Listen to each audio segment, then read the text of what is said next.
আসসালামু আলাইকুম। Hello everyone. আবারও আমার নতুন একটা রেসিপিতে আপনাদেরকে স্বাগত জানাচ্ছি।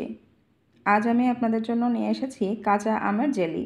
কাঁচা আম দিয়ে শুধুমাত্র আচার না বানিয়ে জেলি বানিয়েও সংরক্ষণ করে সারা বছর খেতে পারবেন।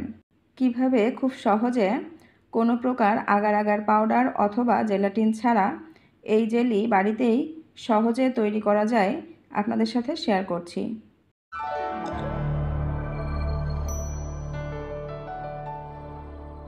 এই জেলি বানানোর জন্য প্রথমে আমি কাঁচা আম খোসা ছাড়িয়ে ভালোভাবে ধুয়ে এভাবে স্লাইস করে কেটে নিয়েছি।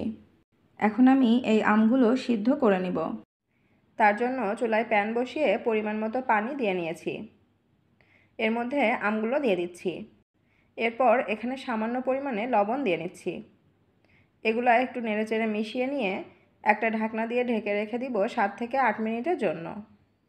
ফিরে এলাম 7 মিনিট পর। দেখুন আমগুলো বেশ ভালোভাবে সিদ্ধ হয়ে গেছে।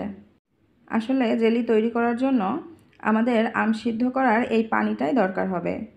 এজন্য এই পানিটা আলাদা একটা পাত্রে ছাঁকনি করে ছেঁকে নিব। আর এই আম দিয়ে আচার বানিয়ে ফেলতে পারেন। এখন আমি এগুলা চুলা থেকে নামিয়ে নিব। এই পানিটা দিয়েই আমি জেলি তৈরি করব।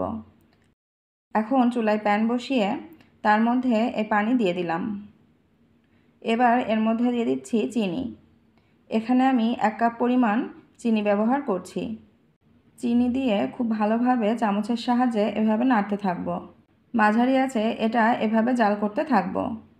ভিউয়ার্স, আমার রেসিপিটি আপনাদের ভালো লাগলে আরও বিভিন্ন ধরনের মজার মজার ও ইউনিক রেসিপি দেখার জন্য প্লিজ আমার চ্যানেলটি সাবস্ক্রাইব করে দিবেন এবং লাইক কমেন্ট ও শেয়ার করে আমাদের পাশেই থাকবেন। দোকানের ভেজাল ও কেমিক্যালযুক্ত জেলি খাওয়ার চেয়ে বাসায় বসে খুব সহজেই এই কাঁচা আমের সিজনে এই জেলি তৈরি করে নিতে পারেন। বাসায় তৈরি এই জেলির স্বাদ কোনো অংশেই দোকানের জেলির চেয়ে কম হয় না। জাল করতে করতে মিশ্রণটা বেশ ঘন হয়ে এসেছে। এ পর্যায়ে আপনারা চাইলে এখানে একটু ফুড কালার অ্যাড করতে পারেন। জেলির টেক্সচারটা পারফেক্টলি হলো কি না আমি এটা চেক করার জন্য এখন একটু চামচে করে একটুখানি হাতে নিয়ে আপনাদের দেখাচ্ছি।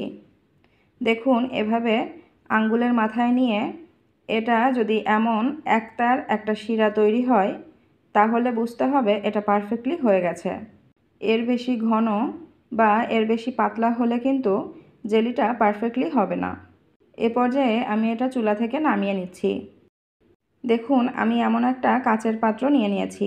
এর মধ্যেই আমি জেলিটা সংরক্ষণ করব। গরম থাকা অবস্থাতেই এই জেলি এর মধ্যে ঢেলে নিতে হবে।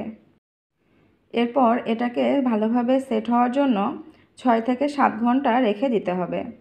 চাইলে আপনারা নর্মাল ফ্রিজে রেখেও সংরক্ষণ করতে পারেন। ফিরে এলাম 7 ঘন্টা পর।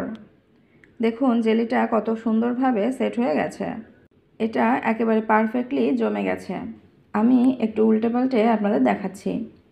দেখুন কোনো প্রকার আগার আগার অথবা জেলাটিন ছাড়াই কত সুন্দরভাবে জেলিটা সেট হয়ে গেছে। এভাবে কাঁচের জারে রেখে এই জেলি পুরো বছর সংরক্ষণ করে খেতে পারবেন। দেখুন একটু কেটে আপনাদের দেখাচ্ছি কতটা স্মুথলি এটা কাটা যাচ্ছে এবং এর টেক্সচারটাও অসাধারণ হয়েছে।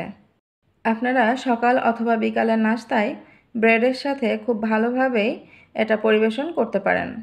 বড়দের পাশাপাশি শিশুরাও নাস্তাতে জেলি খুব পছন্দ করে।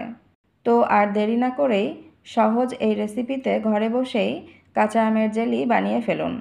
আশা করছি ভিডিওটি আপনাদের ভালো লেগেছে। শেষ পর্যন্ত আমাদের সাথে থাকার জন্য ধন্যবাদ। ভালো থাকবেন, সুস্থ থাকবেন, স্বাস্থ্যকর খাবার খাবেন। আল্লাহ হাফেজ।